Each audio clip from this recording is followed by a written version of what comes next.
नामी धरना में साल 2 साल रहते थे, लेकिन जो हमें चाहिए वो नहीं मिलता था।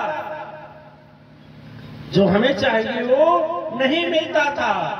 दिव्य आत्माएं, आदमी को क्या चाहिए? चीज चाहिए, एक शांति, एक सुख, एक सफलता, 3 चीज चाहिए। शुरुआत शांति से होती है। हमें याद आ रहा है कि एक बार आचार्य जी लोगों का प्रशिक्षण चल रहा था। बैच शायद चैतन्य महाप्रभु का था कि भुवनेश्वरानंद का था, याद नहीं आ रहा। 9 दिन का था। तो उसमें बेचारी छठी देवी जी भी चली जाती थी। 4 या 5 दिन बड़ा ध्यान से सुनी। पढ़ी लिखी तो नहीं थी, आचार्य लोग लिखने का काम करते थे, अर्थ को समझते थे, प्रश्न को व्याख्या करते थे, उसको तपस्या में ढालते थे। ये बेचारी जाती थी, अपना शुरू से अंत तक सुनती थी। अंतिम दिन मैंने सब आचार्यों से इंटरव्यू लिया, परीक्षण किया कि आपको क्या मिला। बाद में मैं हम सोचे इनसे यदि नहीं पूछेंगे तो बेचारी की आत्मा को दुख होगा। हमने कहा देवी जी आपको क्या मिला? बहुत ही अच्छा उत्तर दी, जो आज वहीं से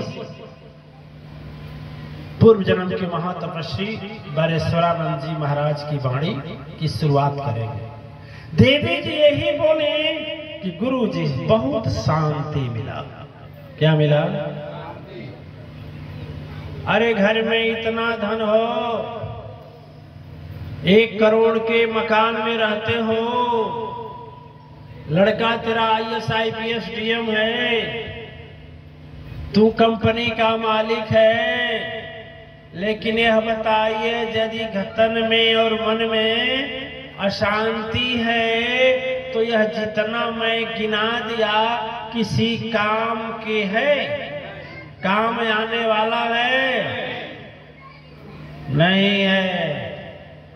यदि काम आने वाला होता दिव्य आत्माएं, इस धरती पर चाहे राष्ट्रपति शरीर छोड़े, चाहे गरीब आदमी शरीर छोड़े, चाहे एक मूर्ख आदमी छोड़े, चाहे ज्ञानी आदमी शरीर छोड़े, चाहे झोपड़ी में रहने वाला छोड़े, चाहे महल में रहने वाला छोड़े, लेकिन शरीर छोड़ने के बाद उसके जितने भी शुभ चिंतक रहते हैं, क्या बोलते हैं?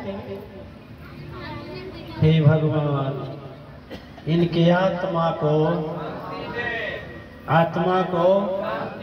इसका मतलब आदमी मर गया फिर भी वह शांति नहीं पाया, तभी तो उसके प्रियजन शांति की भीख मांग रहे हैं। बोलिए। और छठी देवी के बेचारी सीधी सादी में कितनी पढ़ी है नहीं जानते, लेकिन उनके दिमाग में आ गई बात कि शांति मिल गई। और मैं कहता हूं यदि सदगुरु के पास जाकर शांति मिल गई पुण्यात्मा, तो फिर मरने के बाद उसको उसके लिए किसी को शांति मांगने की जरूरत नहीं है। ऐसा करिए, ऐसा जीवन जिए कि हम लोग भी जब शरीर छोड़े तो हम लोग दूसरे के से शांति मांगने के मोहताज। अच्छा ये बताइए, ईमानदारी बोलिए, ये जो लोग बोलते हैं भगवान इनकी आत्मा को शांति दे, क्या उनके पास इतना तपस्या होता है का जो शांति दे देंगे? एक फॉर्मेलिटी है कि नहीं? संजय रोहन, फॉर्मेलिटी है कि नहीं है? फॉर्मेलिटी है। चैतन्य महाप्रभु जी, महात्मा जी फॉर्मेलिटियन है। अरे दूसरा क्या? शांति यदि दे सकता है तो जीवन में 2 दे सकते हैं। एक तो अपना तपस्या वाला कर्म और दूसरा सदगुरु। और सदगुरु के सानिध्य में रहेंगे तभी सत्कर्म होगा। यदि घर बैठे रहेंगे तो होगा? नहीं होगा। इस समय सभी लोग अपने घर में हैं, क्या सभी लोग शांति की व्यवस्था कर रहे हैं? सुख की व्यवस्था कर रहे हैं? दिव्य आत्माएं यदि हमारे अंदर यह भावना हो गई कि कण कण में भगवान है, तो हम किसी से झगड़ा नहीं करेंगे, किसी को सताने का काम नहीं करेंगे, किसी के आंख में आंसू नहीं लाएंगे, किसी को दुख नहीं देंगे, किसी के प्राण को पीड़ा नहीं देंगे। ठीक है, भावना होनी चाहिए। आप लोग सुने हैं कि नहीं, महाराष्ट्र गए हैं कि नहीं? बंबई इसमें से कोई गया है? बंबई में एक बहुत बड़े महात्मा हुए, एकनाथ जी महाराज। कौन? एकनाथ जी महाराज। और एकनाथ जी महाराज अपने हजारों साथियों के साथ घड़ा भरे महाराष्ट्र में, और रामेश्वरम का नाम सुने हैं ना? रामेश्वरम, सेतुबंधु रामेश्वर सुने होंगे, दक्षिण भारत। आप लोग कोई गया है इसमें? आप गए हैं? महाराज जी गए हैं। देखें, सेतुबंधु रामेश्वर हम भी गए हैं। तो सेतुबंधु रामेश्वरम जल ढालने गए 1000 लोगों के साथ में। कहां पर? महाराष्ट्र। और कहां पर? रामेश्वरम। पैदल चलकर गए। 2 घड़ा लिए, बड़ा बहुत बड़ा कांवर होता है ना कांवड़िए का, तो छोटा छोटा नहीं, बड़ा बड़ा घड़ा लिए। और मन में भाव हुआ कि सारा तपस्या करके क्या किया जब रामेश्वरम नहीं किया। और एक बात बताएं, तीर्थ में कुछ शक्ति नहीं है। बड़ा आपको आश्चर्य लगेगा, ये गुरुजी क्या बोल दिए। जो लोग सुन रहे हैं बोले तीर्थ नहीं करना चाहिए। अरे तीर्थ में कुछ शक्ति सामर्थ्य नहीं है, तीर्थ में कुछ सामर्थ्य नहीं है।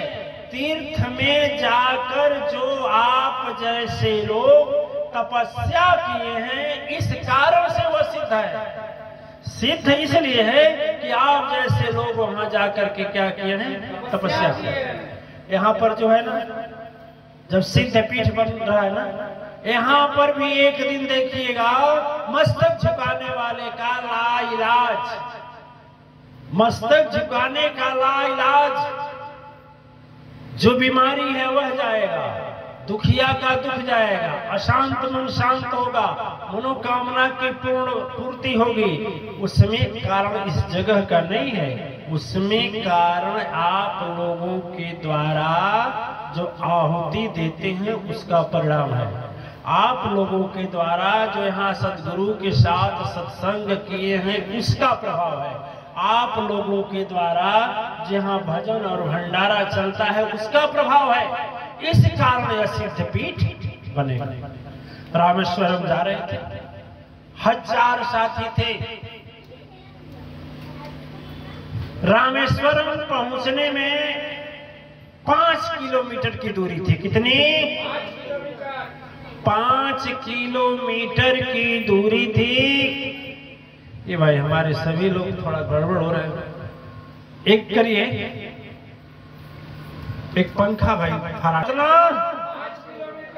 5 किलोमीटर रामेश्वरम रह गया। हजारों साथी थे। एकनाथ जी महाराज तो घूमते रहे, मंच से उतरते थे और महाराज जी की ओर से, हमारे महात्मा जी की ओर से एक, हाँ महाराज दे 4 ले लीजिए। ठीक है, दे दीजिए हमको। नहीं 3000 है ना बाबू? हाँ दे दीजिए। जय बाबू, चले जाइए ना, चले जाइए। वो कविता में से ले लीजिएगा, वो सत्संग सुन रही है ना। हाँ